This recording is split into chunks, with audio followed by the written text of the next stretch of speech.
राहुल गांधी ने आखिरकार चुनाव नतीजे आने के करीब 11-12 दिन बाद एक बार फिर ईवीएम पर सवाल उठा दिया और ऐसा वैसा सवाल नहीं उठाया, बल्कि ईवीएम को अब ईवीएम की तुलना वो ब्लैक बॉक्स से कर रहे हैं। राहुल गांधी के इस सवाल के बाद या जो उन्होंने ईवीएम पर फिर से बयान दिया, उसके बाद फिर से ये सवाल उठने लगे कि कांग्रेस जब हारती है तभी उसे ईवीएम की याद आती है, क्योंकि अभी तक तो कांग्रेस 99 सीटें लाकर उसे ऐसा लग रहा था कि वो एक बड़ी जीत हासिल कर चुकी है। तो आज हम इस पर जरा डिटेल में बातचीत करते हैं। हमारे साथ इस वक्त मौजूद है रोहित कुमार सिंह, जो कि युवा चेतना के राष्ट्रीय संयोजक हैं। आपका बहुत बहुत स्वागत है नेविफ न्यूज पर। धन्यवाद प्रसून जी। तो जो मेरा सवाल यही है कि क्या राहुल गांधी में पॉलिटिकल मैच्योरिटी की कमी है, क्योंकि अभी तक जब नतीजे आए तो 10-11 दिनों तक तो कांग्रेस सेलिब्रेट करती रही, फिर 12वें दिन ऐसा क्या हो गया कि कांग्रेस को लगा ईवीएम में कुछ खामी है? बचपन में लूडो खेले हैं? बहुत खेले हैं। छक्का होता है, छोटा डिब्बा, ऐसे ऐसे उंगली से हम लोग उसको रोल करते थे। अभी भी समय मिलता है तो खेलते होंगे, इंडोर गेम्स कहा जाता है। और फिर फेंकते हैं तो 3 नंबर आता है, कभी 5 आता है, कभी छक्का आ जाता है, 6। तो फिर 1 2 3 4 पर ले जाते हैं, सीढ़ी चढ़ते हैं, ऊपर चले जाते हैं। फिर कभी सांप काटता है, नीचे आ जाते हैं। कभी 99 पर पहुंचते हैं और सांप काटता है और फिर कहाँ आ जाते हैं? सीधे 1 पे। तो यही राहुल गांधी की डेस्टिनी है।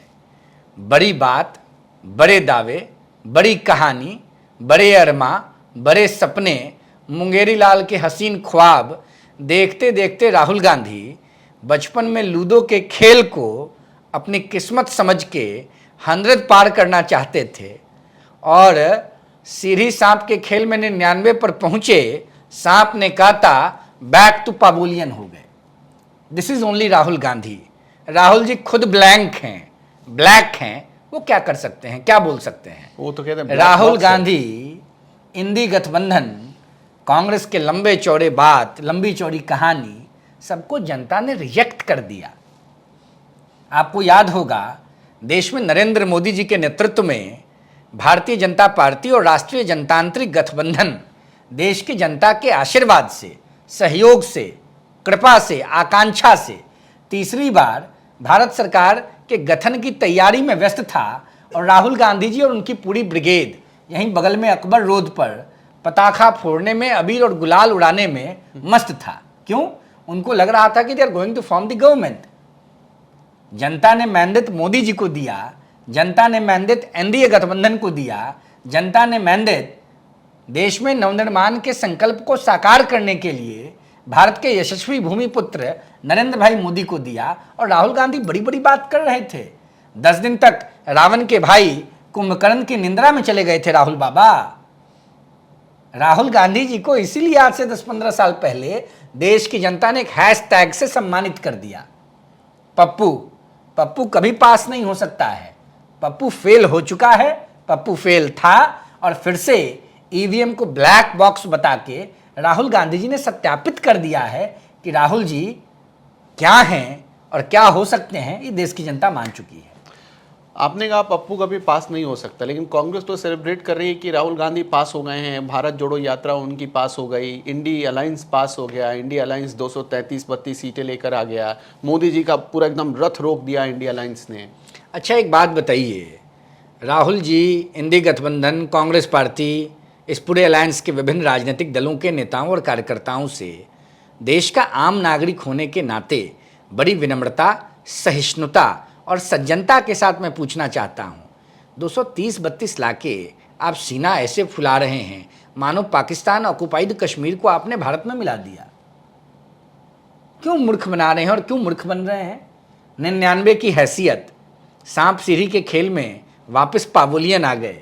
10-12 दिन तक महोत्सव मनाया कि हमने देश की जनता के आकांक्षाओं के अनुरूप प्रदर्शन किया, हमने मोदी जी के अश्वमेध के घोड़े को रोक दिया। और आज आपने फिर से विधवा विलाप शुरू कर दिया, फिर से छाती पीटने लगे, फिर से हाय तौबा मचाने लगे और फिर से वही प्रलाप करने लगे, ईवीएम ईवीएम ईवीएम। अरे राहुल जी, एक स्टैंड पर तो कायम रहिए। जनता ने अगर आपके गठबंधन को 232 सीटें दी, इसका मतलब ईवीएम करेक्ट है ना कहीं देश की जनता को आपने बहुत हद तक कुछ कन्विंस किया, तभी तो 232 सीटें मिली। क्यों मोदी जी को ब्लेम करते हैं, क्यों देश की मशीनरी को ब्लेम करते हैं, क्यों देश के सम्मानित संस्थानों को ब्लेम करते हैं? मोदी एक डेमोक्रेटिक लीडर हैं। आज मोदी की धाक पूरी दुनिया में दिख रही है। भारत माता का वैभव हिंदुस्तान नहीं पूरी दुनिया में गूंज रहा है। आज जनता मोदी के नाम पर अट्रैक्ट है, जनता मोदी में विश्वास करती है। मोदी एक ऐसी लीडरशिप का नाम है जिसने भारत को विश्वगुरु के रूप में स्थापित कर दिया है। मोदी एक ऐसे नेतृत्व का नाम है जिसने भारत को भाग्य विधाता के रूप में प्रस्तुत कर दिया है। मोदी एक ऐसे नेतृत्व का नाम है जिससे बात करने के लिए रसा, चाइना, अमेरिका के राष्ट्राध्यक्ष को 4 बार सोचना पड़ता है। आज पाकिस्तान कटोरा लेकर भीख मांग रहा है, भारत दूसरे देशों की मदद कर रहा है। राहुल गांधी कहीं मोदी जी के सामने स्टैंड करने की कैपेसिटी में है क्या? 10 दिन तक ईवीएम अच्छा था, 10 दिन तक इंडिया में डेमोक्रेसी जीत गया था, 10 दिन तक इंडिया में कॉन्स्टिट्यूशनल रिफॉर्म्स दिख रहे थे, और अचानक राहुल गांधी के कोई सलाहकार गए, कान में चूचू का मुरब्बा बताया और अब ईवीएम पर ले देके राहुल गांधी बैठ गए। मुझे लगता है इंडी गठबंधन के कई दलों के नेताओं से अगर पूछा जाए तो वो कहेंगे राहुल अभी भी बच्चा है, राहुल जी तो बच्चा है जी, उससे तो बाहर नहीं निकलता है जी, क्या करें जी। कांग्रेस इस बात पर बहुत खुश है कि नरेंद्र मोदी पिछली बार 2019 में 3.5 लाख वोटों से जीते, अब की बार सिर्फ 1.5 लाख से ही जीते। कांग्रेस इस बात पर खुश है कि वाराणसी में तो मोदी जी को हरा ही देती। वो क्या कर देती? वाराणसी में तो मोदी जी हारने ही वाले थे, बस किसी तरह जीत गए। मतलब उसका कहना यह है कि 3.5 लाख कहाँ 2019 में फासला था, इस बार 1.5 लाख कर दिया। बचपन से एक कहावत आप भी सुनते होंगे, आप बिहार के रहने वाले हैं। कहाँ के? गोपालगंज के हैं। मैं भी बिहार का रहने वाला हूँ। बचपन से हम घर में सुनते रहे हैं, लोग कहते हैं कि लोग अपने दुख से परेशान नहीं हैं, दूसरे के सुख से परेशान हैं। कांग्रेस पार्टी के घर में विपत्ति का पहाड़ टूटा हुआ है। 15 साल अब हो जाएगा 2029 आते आते, जब चौथी बार देश के प्रधानमंत्री के रूप में नरेंद्र भाई शपथ लेंगे भारत माता के गौरव को बढ़ाने के लिए। 15 साल हो जाएगा सेंट्रल गवर्नमेंट से कांग्रेस को बाहर गए हुए। 10 साल तो बीत गया और 15वें साल के कार्यकाल में कांग्रेस पार्टी जा चुकी है अपोजिशन में। कांग्रेस को ये समझ ही में नहीं आ रहा है कि हार और जीत का अंतर क्या होता है। अरे भाई, नरेंद्र मोदी बनारस से तीसरी बार लोकसभा के सदस्य के रूप में वहां की जनता के समर्थन से निर्वाचित हो चुके हैं। देश में नरेंद्र मोदी जी के नेतृत्व में तीसरी बार सरकार का गठन हो चुका है। कांग्रेस पार्टी तीसरी बार सरकार से बाहर हो चुकी है लगातार। 1962 के बाद मोदी पहले नेता हैं जिसने तीसरी बार देश में लगातार सरकार का गठन करने में जनता के सहयोग से सफलता प्राप्त किया है। क्या उलूल जुलूल बात कांग्रेस के मित्र कर रहे हैं। हम किसी राजनीतिक दल के कार्यकर्ता और नेता नहीं हैं, देश के नागरिक हैं, देश के आम युवा हैं। लेकिन ये जज तो कर रहे हैं कि देश में इससे पहले जो प्रधानमंत्री होते थे और जो वर्तमान में लगातार तीसरी बार देश के प्रधानमंत्री बने हैं, इनमें और उनमें क्या अंतर है। आज इंडिया एक प्रोग्रेसिव कंट्री के रूप में पूरी दुनिया में देखा जा रहा है। आज इंडिया में गुड गवर्नेंस की गवर्नमेंट काम कर रही है। आज मोदी जी के कारण देश के नौजवानों को विदेशों में सम्मान मिल रहा है। आज मोदी जी के कारण इंडिया वर्ल्ड लीडर के रूप में इमर्ज कर चुका है, स्टैब्लिश कर चुका है। क्या बात करेगी कांग्रेस पार्टी और क्या बात करेंगे राहुल गांधी के जो लोग हैं। अच्छा, आप कांग्रेस पार्टी का फ्यूचर क्या देखते हैं? क्या ईवीएम पर ही सवाल उठाती रह जाएगी वो, या कभी अपनी मेजॉरिटी अब हासिल भी कर पाती है? क्योंकि जब कांग्रेस पार्टी हासिल भी कर पाई, क्योंकि कांग्रेस पार्टी हिमाचल जीतती है, ईवीएम पर कोई सवाल नहीं उठाती है। कांग्रेस पार्टी कर्नाटक जीतती है, ईवीएम पर कोई सवाल नहीं होता है। जब कांग्रेस पार्टी की सरकार गठबंधन में अगर किसी स्टेट में बन जाती है, इसे बीच में बिहार में भी बन गई थी, तो ईवीएम पर सवाल नहीं उठता है। और अभी 10 दिन तक ईवीएम पर सवाल नहीं उठा। यही हाल होगा कांग्रेस पार्टी का जो मुगलिया सल्तनत का हुआ इस देश में। देश की जनता जिस रोष के साथ मुगलों के खिलाफ खड़ी रही, वही आक्रोश कांग्रेस के मित्रों के खिलाफ है। लोकतंत्र में पक्ष और प्रतिपक्ष दोनों होता है। हम तो ना पक्ष के हैं ना प्रतिपक्ष के हैं, हम तो जनता के समक्ष के लोग हैं, जनमंच के लोग हैं।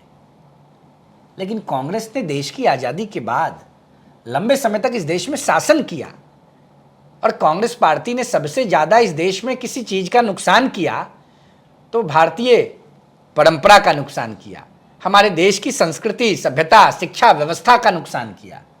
तो कांग्रेस का हश्र मैं वही देख रहा हूं जो बहादुर शाह जफर के बाद मुगल एम्पायर का हुआ, या जफर के रहते जो मुगल एम्पायर का हुआ। और राहुल गांधी उसके अंतिम शासक होंगे जो कभी प्रधानमंत्री नहीं बन पाएंगे। मतलब कोई जफर कम से कम निजाम बने, राजा बने, सुल्तान बने, भले कमजोर सुल्तान माने गए, मतलब लेकिन राहुल गांधी तो निजाम, सुल्तान, राजा, महाराजा, जनता के प्रतिनिधि के रूप में, देश के नेतृत्वकर्ता के रूप में भी कभी नहीं आ पाएंगे। और वो अंतिम शासक होंगे बिना सत्ता में आए हुए कांग्रेस पार्टी के, और जो मुगलिया डायनेस्टी का हश्र इस देश में हुआ वही कांग्रेस पार्टी का होगा। मतलब राहुल गांधी का कोई नाम लेने वाला नहीं बचे।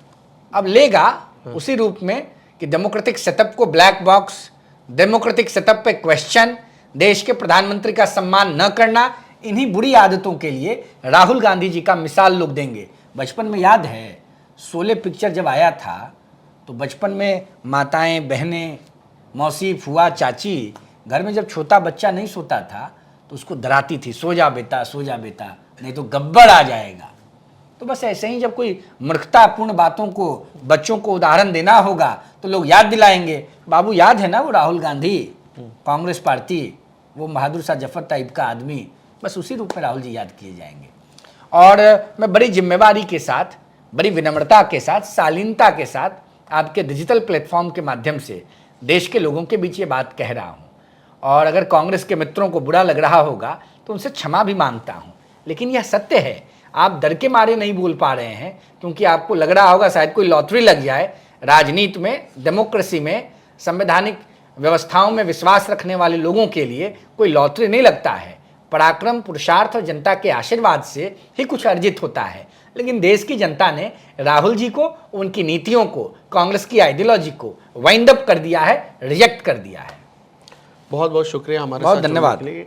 और उम्मीद करते हैं कि इससे कांग्रेस को एक बड़ा मैसेज मिला होगा। अगर कांग्रेस अपने आप में सुधार चाहती है तो शायद आपकी सलाह बहुत काम आ सकती है। हाँ, हम लोग तो बिना फीस के सलाहकार हैं, सलाह दे रहे हैं क्योंकि चाहते हैं कि देश में एक अच्छा वातावरण बने और देश पॉजिटिव दिशा में माननीय नरेंद्र मोदी के नेतृत्व में पूरे डेमोक्रेटिकली वे में आगे बढ़े, और बढ़ भी रहा है। शुक्रिया हमारे साथ जुड़ने के लिए। इस वीडियो से कोई इन्फॉर्मेशन मिली हो तो हमें इस वीडियो को शेयर करिएगा, लाइक कर सकते हैं आप, कमेंट कर सकते हैं, और इसी तरह प्यार देते रहिए अपना। धन्यवाद।